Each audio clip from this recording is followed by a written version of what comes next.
रमेश का आज कॉलेज में आखिरी दिन था और बड़ा खुश था क्योंकि उसको एक फैक्ट्री में एक अप्रेंटिस की जॉब मिल गई थी। रमेश फैक्ट्री पहुंचा और बड़ा खुश हुआ, क्यों ना हो, क्योंकि उसके सामने एक बहुत अच्छा उसको एक मेंटोर, एक गुरु मिल गया था। उस गुरु के साथ में रमेश ने काफ़ी कुछ सीखा, लेकिन रमेश के साथ एक कमी थी, वो बोलता बहुत ज़्यादा था, काम कम करता था। गुरु ने उसको हमेशा सिखाया कि चुप रहो, सामने वाली चीज़ों को देखो और उसके बाद काम करो। रमेश ने गुरु के साथ में काफ़ी काम किया और एक दिन ऐसा आया कि उनके गुरु रिटायर हो गए। रिटायर होने से पहले गुरु ने जाते हुए रमेश से कहा, अपना काम अच्छे से करना, और रमेश को वो छोड़ के आगे बढ़ गए। वक्त बीता, समय बीता, रमेश अपने गुरु के पद पे काम करने लगा। लेकिन एक समय ऐसा आया जब रमेश को लगने लगा कि इस ऑर्गेनाइजेशन में मेरी कोई कदर नहीं है, क्योंकि उसके बाद के आए हुए लोगों को प्रमोशन मिलने लगा, एप्रिसिएशन मिलने लगा, लेकिन रमेश वहीं का वहीं खड़ा रह गया। रमेश इस चीज से काफी परेशान हुआ और उसने डिसाइड किया कि वो अपने गुरु के पास जाके इस प्रॉब्लम का सलूशन ढूंढेगा। गुरु के पास रमेश गया, जाके बैठा, उनको सारी प्रॉब्लम्स अपनी बताई। गुरु ने गहरी सांस ली और सोच करके कुछ बोलने लगे।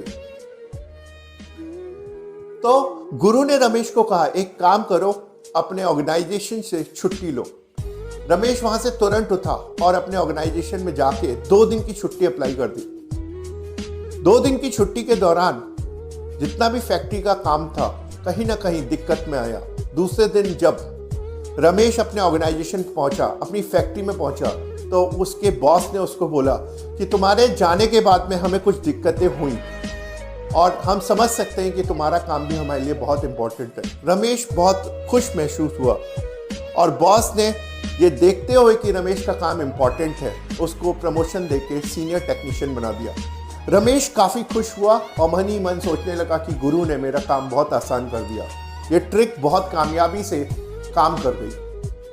अब समय बीता, रमेश को जब भी लगता कि अब मेरी कद्र नहीं है, वो बार बार छुट्टी लेने लगा और ये आलम यहाँ तक पहुँचने लगा कि उसने महीने में 2 छुट्टी 3 छुट्टी भी लेना चालू कर दी। एक दिन की बात है, रमेश वापस अपनी फैक्ट्री पहुँच रहा था, तो फैक्ट्री के गेट पे ही उसको बोल दिया गया कि तुम अंदर अलाउड नहीं हो। रमेश ने अपने बॉस को फ़ोन किया तो बॉस ने कहा, हम तुम्हें जॉब से निकाल रहे हैं, हमें बार बार दिक्कतें आ रही थी, इसलिए हमने आपको अब जॉब से हटा दिया।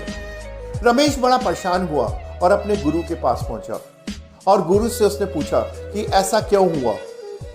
तो गुरु ने कहा, उस दिन मैंने तुम्हें पूरी बात बताई थी, बताने की कोशिश करी, लेकिन तुमने केवल आधी बात सुनी और आधी सुने बिना चले गए और तुमने कुछ कर दिया। अब उसका फल तुम्हें भुगतना पड़ रहा है। रमेश ने कहा, ऐसा क्या था जो मैं नहीं सुन पाया?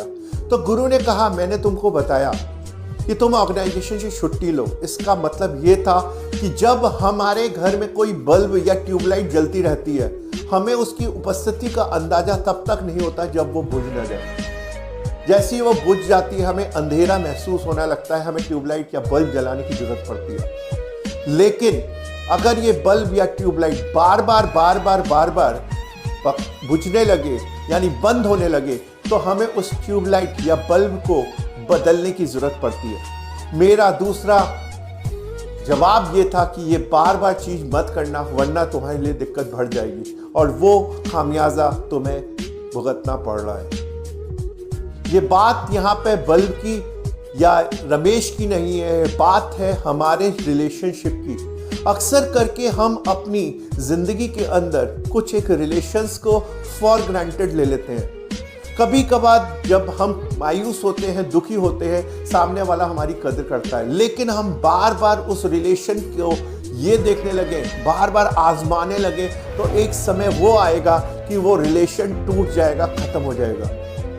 आज की डेट में कोई भी रिलेशन को बार बार आप आजमाने लगेंगे तो दिक्कतें आएंगी। कहते हैं, किसी बड़े शायर ने भी कहा है, परखना मत, परखने से कोई अपना नहीं रहता। परखना मत, परखने से कोई अपना नहीं रहता।